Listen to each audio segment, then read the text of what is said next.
Hello నమస్తే, welcome to V channel. So మనకి జనరల్గా ర్యాషెస్, ఇన్ఫెక్షన్స్ ఎందుకు వస్తాయి, వాటికి మనం తీసుకోవాల్సిన జాగ్రత్తలు ఏంటి, ఇలాంటి విషయాలన్నీ తెలియజేయడానికి మనతో పాటు స్టూడియోలో ఉన్నారు డెర్మటాలజిస్ట్ డాక్టర్ మోహన్ లాల్ గారు. ఆయన అడిగి మరిన్ని వివరాలు అయితే తెలుసుకుందాం. హాయ్ సార్, నమస్తే. హాయ్. హలో సార్, ఇప్పుడు వింటర్లో స్కిన్కి సంబంధించి ఎలాంటి జాగ్రత్తలు తీసుకోవాలంటారు? చలికాలం చర్మం పొడి బారుతుంటుంది ఈజీగా. సో దానికి మనం చలికి ఎక్కువ ఎక్స్పోజ్ కాకుండా దానికి తగ్గు బట్టలు మంచిగా వేసుకోవడము, వెచ్చగా ఉండేటట్టు వేసుకోవడము, తర్వాత వాటర్ తీసుకోవడము, రెగ్యులర్ ఎక్సర్సైజెస్ వాకింగ్ చేస్తూనే ఉండడము, ఫ్రూట్స్ అవి తీసుకోవడము, నిద్ర మంచిగా ఉండేటట్టు చూసుకోవడము, ఆల్కహాల్ ఎక్కువ స్పైసీ ఫుడ్ అవాయిడ్ చేసుకుంటూ ఉండడము. అలాగే అప్పటికి సోప్స్ అవి బాగా ఎక్కువ వాడకుండా ఉండాలి. వాటర్ వచ్చి బాగా వేడి నీళ్ళతో స్నానం చేసుకోవడం, చలి పెడుతుంది కదా అని ఇంకా వేడి నీళ్ళతో స్నానం చేసుకుంటూ ఉంటారు. వాళ్ళు అలా ఎక్కువ వేడి నీళ్ళతో స్నానం చేయవద్దు. అప్పటికి కూడా మీకు చర్మం పొడిబారుతూ ఉంది అనుకుంటే అప్పుడు సోప్ ఒకసారి మార్చుకోవాలి. హార్డ్ సోప్స్ ఉంటాయి, అవి కాకుండా. లేదా సోప్ చాలా తక్కువ పెట్టడం అన్నమాట. ఎక్కడైతే అవసరమో బాడీలో ఎక్కడైతే చెమట ఎక్కువ వస్తుందో స్కిన్ ఫోల్డ్ ఏరియాస్ అంటాం, చంకల్లో, గజ్జల్లో, అలాంటి ప్రదేశంలో మాత్రమే సోప్ పెట్టుకొని మిగతా చోట వితౌట్ సోప్ స్నానం చేసుకోవచ్చు. అలాంటి జాగ్రత్తలు తీసుకోవాలి. అప్పటికీ బాడీ డ్రై అవుతుంది అంటే ఒక బాడీ లోషన్స్ అవి పూసుకుంటూ ఉండాలి, తక్కువ వాడాలి. ఓకే. జనరల్గా చిన్నపిల్లల్లో యూరిన్ ఇన్ఫెక్షన్స్ ఎక్కువ వస్తుంటాయి. సో అవి రాకుండా ఉండాలంటే ఏం చేయాలంటారు? ఎందుకు వస్తాయి అవి అసలు? చిన్నపిల్లల్లో యూరిన్ ఇన్ఫెక్షన్స్ రావడానికి ముఖ్యంగా కారణాలు ఏముంటాయంటే వాళ్ళు వాటర్ సరిగ్గా తాగకపోవడం ఒకటి, తర్వాత వాళ్ళకి టాయిలెట్ ట్రైనింగ్స్, వాళ్ళ ఆటల్లో పడిపోయి మర్చిపోతుంటారు, టాయిలెట్ వెళ్ళే టైంకి టాయిలెట్కి పోకుండా మర్చిపోతుంటారు. తర్వాత కొన్ని ఇప్పుడు హాస్టల్ పిల్లలు వాళ్ళకి ఇన్ఫెక్షన్స్ ఎక్కువ ఉంటూ ఉంటాయి. తర్వాత వాళ్ళకి ఇన్ఫెక్షన్ అంటే అది ప్రాపర్ హైజీన్ అంటాం, హైజీన్ శుభ్రత లోపించడం వలన జరుగుతూ ఉంటుంది. సో ఇలా దీనికి సంబంధించిన ట్రైనింగ్ పేరెంట్స్ ఇవ్వాలి పిల్లలకు. ఓకే. ఇంకా వాటర్ ఇంటేక్ కూడా చాలా తక్కువ ఉంటుంది కదా పిల్లలకి. అవును. సో అలా కూడా ఇన్ఫెక్షన్స్ అవుతాయి అంటారా? అవును, అలా కూడా అవుతాయి. వాటర్ ఇంటేక్ తక్కువ ఉండడము, యూరిన్ ఎక్కువ హోల్డ్ చేసుకుంటూ ఉంటారు, ఆటల్లో పడిపోయి మర్చిపోతూ ఉంటారు, ఇలాంటివి ఎక్కువ ఉంటాయి. సో పేరెంట్స్ చిన్నప్పటి నుంచి కొంచెం వాళ్ళకు ట్రైనింగ్ ఇవ్వాలి, గమనిస్తూ ఉండాలి పిల్లల్ని. ఓకే. సోరియాసిస్ అనేది ఎక్కువ ఎవరిలో వస్తుందంటారు? సోరియాసిస్ అనేది అంటే మరి చిన్నపిల్లల్లో రాదు, యువకులకు ఎక్కువ వస్తుంటుంది.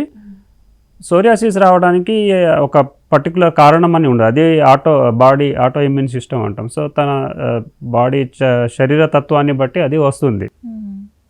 సో సోరియాసిస్ వచ్చినప్పుడు ఏమవుతుందంటే స్కిన్ బాగా డ్రై అయిపోయి పగుళ్ళు రావడము, దురద పెట్టడము, గోకిని స్క్రాచ్ చేసినప్పుడు పొట్టు రాలుతూ ఉంటుంది అనమాట. సో ఈ లక్షణాలు ఉంటాయి సోరియాసిస్లో. సోరియాసిస్లో కొందరికి పామ్స్ అండ్ సోల్స్ అండ్ అరిచేతులకు, పాదాలకు ఎక్కువ వస్తుంది, దాన్ని పామో ప్లాంటార్ సోరియాసిస్ అంటారు. కొందరికి ఓన్లీ నెత్తికి మాత్రమే వస్తుంది, దాన్ని స్కాల్ప్ సోరియాసిస్ అంటారు. కొందరికి బాడీ అంతా వస్తుంది, ప్లేక్ సోరియాసిస్. అందులో కొన్ని రకరకాల కేటగిరీస్ ఉంటాయి అన్నమాట, టైప్స్ ఉంటాయి. ఓకే. సో అవి రాకుండా ఉండాలంటే ఏం చేయాలంటారు మరి? సోరియాసిస్ అనేది అది రాకుండా ఉండాలి అని మనం చేయలేము, కానీ వచ్చిన దాన్ని కంట్రోల్లో పెట్టుకోవడానికి హెల్దీ హ్యాబిట్స్ ఉండాలి. మంచిగా fitness, exercises, sleep, alcohol, smoking తగ్గించుకోవడం, మానేయడము, చర్మం హైడ్రేటెడ్గా ఉండడము, డైట్ అంటే ప్రాపర్ ఫుడ్ తీసుకోవడము, ఫ్రూట్స్, వాటర్ ఇంటేక్ అవి తీసుకొని రెగ్యులర్ ఎక్సర్సైజ్ చేస్తూ బాడీ ఎక్కడైతే డ్రై అవుతుందో దాన్ని బాడీ లోషన్, మాయిశ్చరైజర్స్ వాడుతూ ఉండడము. అప్పటికీ కంట్రోల్ కాకుంటే డర్మటాలజీ దగ్గరికి వెళ్తే వాళ్ళు దానికి తగ్గట్టుగా అది ఎంత తీవ్రత ఉందో తీవ్రతని బట్టి వాళ్ళు ట్రీట్మెంట్ ఇస్తారన్నమాట. 1-2 ప్యాచెస్ ఉంటే ఓన్లీ ఆయింట్మెంట్లతోనే కంట్రోల్ చేస్తారు. ఇంకా ఎక్కువ ఉంది, దాంతో తగ్గట్లేదు అంటే ఇంకా యాడ్ ఆన్ అవుతూ ఉంటుంది, ట్యాబ్లెట్స్ అవి చేస్తూ ఉంటారు. ఓకే. ప్రెగ్నెన్సీ టైంలో కూడా చాలా మందికి బెల్లికి సంబంధించి ర్యాషెస్ వస్తుంటాయి. సో వాటిని ఎలా జాగ్రత్తలు ఎలా తీసుకోవాలంటారు దానికి సంబంధించి? ప్రెగ్నెన్సీ టైంలో వాళ్ళకి అంటే 2 రకాలు ఉంటుంది. ఒకటి ఇన్ఫెక్షన్తో వచ్చేది ఉంటుంది, రెండోది ఆ శరీరంలో వచ్చే మార్పుల వలన, హార్మోన్స్ ప్రభావం వలన కూడా వస్తుంది అనమాట, స్ట్రెచ్ అవుతూ ఉంటుంది. సో ఇన్ఫెక్షన్తో వచ్చేది ఏంటంటే ఫంగల్ ఇన్ఫెక్షన్స్, స్కేబీస్ అని అంటాం, అవి వస్తాయి. వాటికి ప్రాపర్ హైజీన్ అండ్ ట్రీట్మెంట్ తీసుకోవడము. యూజువల్లీ ఫంగల్ ఇన్ఫెక్షన్ ఎక్కువ చెమట ప్రదేశంలో ఎక్కువ గ్రాయిన్స్, లోవర్ అబ్డామిన్లో అక్కడ ఎక్కువ వస్తుంది. వాళ్ళు ఆ ప్రదేశంలో తడి ఎక్కువ లేకుండా దాన్ని పొడిగా ఉంచుకుంటూ వెంటిలేషన్ గాలి తగిలేటట్టు చూసుకొని దాన్ని రాకుండా చూసుకోవచ్చు. ఒకవేళ ఏమైనా ఇన్ఫెక్షన్ వస్తే దానికి ఖచ్చితంగా ఒక డర్మటాలజిస్ట్ దగ్గరికే వెళ్ళాలి. ఎక్కడ ఆర్ఎంపీ దగ్గర అక్కడ అంటే వాళ్ళకి తెలియదు, అందులో ఆయింట్మెంట్ అంటే ఆయింట్మెంటే అనుకుంటారు, అందు లోపల ఏ మెడిసిన్ డ్రగ్ ఏ ఉందని తెలియక ఏది పడితే అది రాసుకుంటే అది ఇంకా మొండిది అయిపోయేట్లా ఉంటుంది. సో తర్వాత కొందరికి ఇప్పుడు ఇవి స్ట్రెచ్ మార్క్స్ వస్తాయి, స్ట్రెచ్ అవుతూ ఉంటుంది కాబట్టి చర్మం. అలాంటి వాళ్ళు మొదటి నుండి ఎక్సర్సైజులు చేసుకుంటూ వాకింగ్ ఉంటాయి. ఇప్పుడు గైనకాలజిస్ట్ ఇప్పుడు చెప్తున్నారు, గైనకాలజిస్ట్ ఇప్పుడు హాస్పిటల్స్లో ఎక్సర్సైజ్ చేయించే వాళ్ళు కూడా ఉంటున్నారు, అవైలబుల్ ఉంటున్నారు. సో లేదా యూట్యూబ్లో కూడా ఉంటుంది. ప్రెగ్నెన్సీ రాగానే మన వాళ్ళు ఏం అసలే కదలకుండా కాదు, ఫస్ట్ ఒకవేళ గైనకాలజిస్ట్ సజెస్ట్ చేస్తే ఏమైనా రిస్క్ ఉంది అనుకుంటే వాళ్ళు బెడ్ రెస్ట్ అంటేనే bed rest. Otherwise pregnancy related ఎక్సర్సైజ్లు రెగ్యులర్గా చేస్తుంటే స్ట్రెచ్ మార్క్స్ని చాలా వరకు మనం తగ్గించవచ్చు. ఓకే.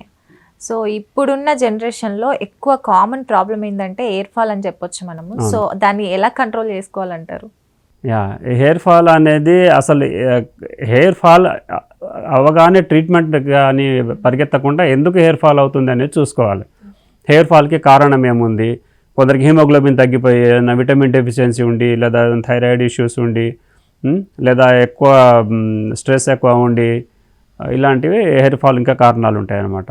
సో కరెక్ట్గా కారణం తెలుసుకొని ఆ కారణాన్ని బట్టి ట్రీట్మెంట్ స్టార్ట్ చేసుకోవాలి.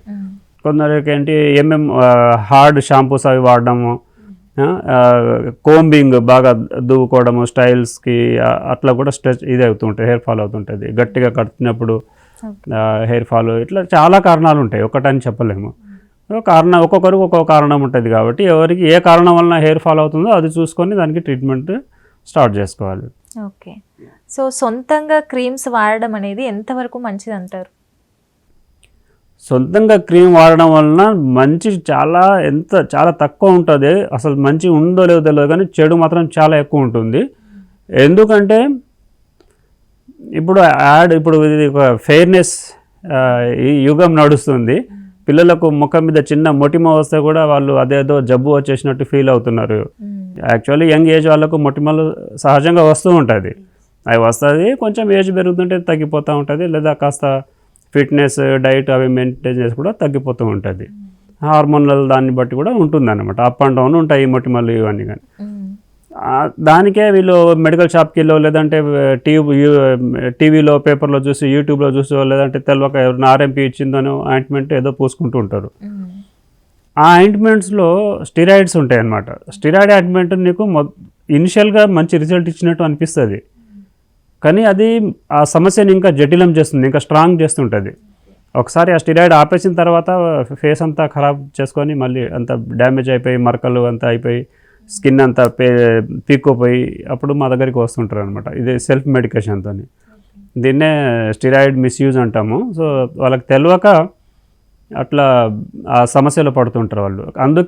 అందుకే చెప్పేది ఏంటంటే ఎనీథింగ్స్ చర్మం మీద ఏది పెట్టాలన్నా ఒక చర్మం డాక్టర్ సలహా తీసుకొని వాడడం మంచిది. కొందరు ఏంటంటే అలోవెరా మంచిదని అలోవెరా పూసుకుంటారు, పసుపు మంచిదని కొందరు పసుపుతో కూడా రియాక్షన్ అయ్యి వచ్చే వాళ్ళు ఉంటారు. పసుపుతో కూడా చర్మం అంతా డ్రై అయిపోయి, చర్మం పగుళ్ళు అయిపోయి స్కిన్ మా దగ్గరికి వస్తుంటారు అనమాట. సో అందుకే నాకు తెలిసి చర్మం మీద, స్కిన్ మీద సొంతంగా ఏ ప్రయోగం చేయకూడదండి, ఎందుకంటే అది చాలా ఇంపార్టెంట్ పార్ట్ మన బాడీలో. సో చర్మంని చాలా జాగ్రత్తగా చూసుకోవాలి. మీ చర్మం చాలా విలువైంది, దానికి ఏదో ప్రయోగం చేయకండి. చర్మ వ్యాధి నిపుణుని దగ్గరికి వెళ్ళి మాత్రమే ట్రీట్మెంట్ తీసుకోండి. ఓకే సార్, ఇప్పుడు షుగర్ ఉన్న వాళ్ళకి కూడా ఎక్కువ స్కిన్ ఎలర్జీస్, ఇన్ఫెక్షన్స్ అలా ఎక్కువ ఉంటాయి షుగర్ పేషెంట్స్కి. సో వాటిని ఎలా కంట్రోల్ చేయాలంటారు? Sugar patient first sugar level కంట్రోల్లో ఉంచుకోవాలి. నాట్ ఓన్లీ స్కిన్, టోటల్ బాడీలో కూడా వేరే భాగాలు కూడా డ్యామేజ్ అవుతుంది షుగర్ అన్కంట్రోల్గా ఉంటే. సో షుగర్ పేషెంట్కి స్కిన్ తొందరగా డ్రై కావడం ఒకటి, అట్లాంటప్పుడు స్కిన్ పగిలి దురదలై అది గోర్లు తగిలి దానికి సెకండరీ ఇన్ఫెక్షన్ వచ్చి అందులోంచి చీము కారడము, అదంతా ఎగ్జిమాటస్ కండిషన్ అంటాము. అది మళ్ళీ స్టిరాయిడ్ యాంటిబయాటిక్ పెట్టాల్సిన స్టేజ్కి పోతుంది. అది ఇనిషియల్గానే దాన్ని ప్రివెన్షన్ చేయకుంటే అది ఒకటి. తర్వాత షుగర్ పేషెంట్స్కి ఫంగల్ ఇన్ఫెక్షన్స్ కూడా తొందరగా వస్తాయి. సో ఫంగస్ తామర అంటాం కదండి, తామర తొందరగా వస్తుంది. కాబట్టి అది కూడా వాళ్ళు స్నానం చేసినాక మంచిగా తుడుచుకొని ఆరబెట్టుకొని లూజ్ బట్టలు వేసుకోవడము, లేదా ఇన్నర్స్ అవి ఒక్కటే 24 hours 48 hours అట్లా వాడుతూ ఉంటే దానికి ఫంగస్ తొందరగా చెమట వచ్చి ఫంగస్ తొందరగా అటాక్ అయ్యే అవకాశం ఉంటుంది.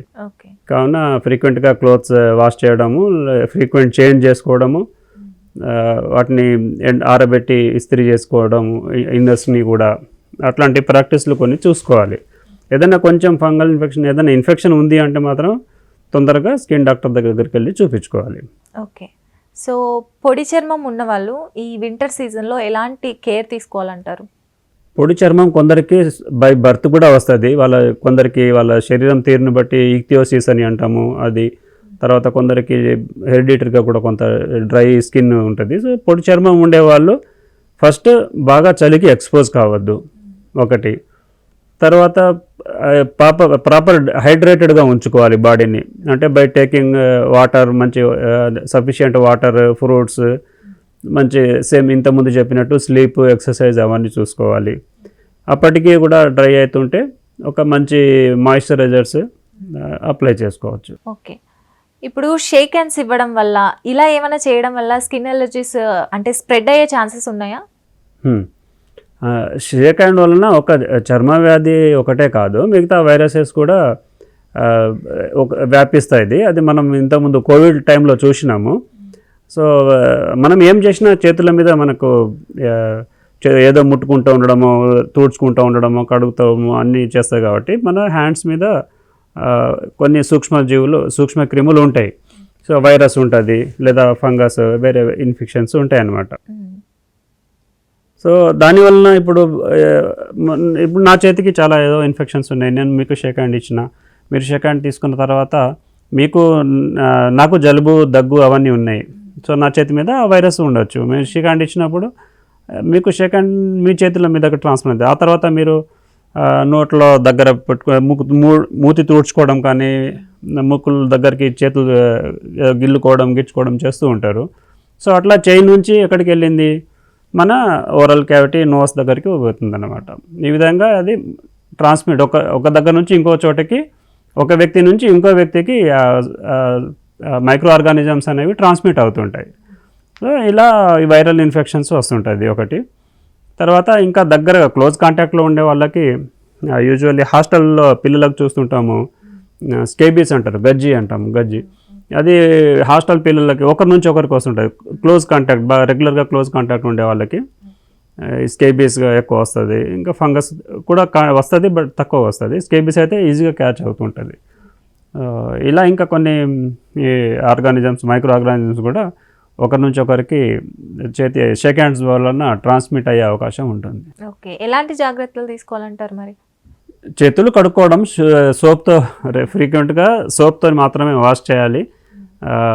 తర్వాత చేతులు ఎక్కడ పడతాయి అంటే అన్హైజీన్ అంటే కంటామినేటెడ్ ప్లేస్లో ముట్టుకోకుండా ఉండడము. ఏదైనా వ్యక్తికి ఇన్ఫెక్షన్ ఉంది అనుకుంటే ఆ వ్యక్తికి షేక్ హ్యాండ్ ఇవ్వకుండా, మనం చేసినాం కదా అప్పుడు నమస్తే పెట్టేటోళ్ళము షేక్ హ్యాండ్ బదులు, అలాంటి జాగ్రత్తలు తీసుకోవడము చూసుకోవాలి.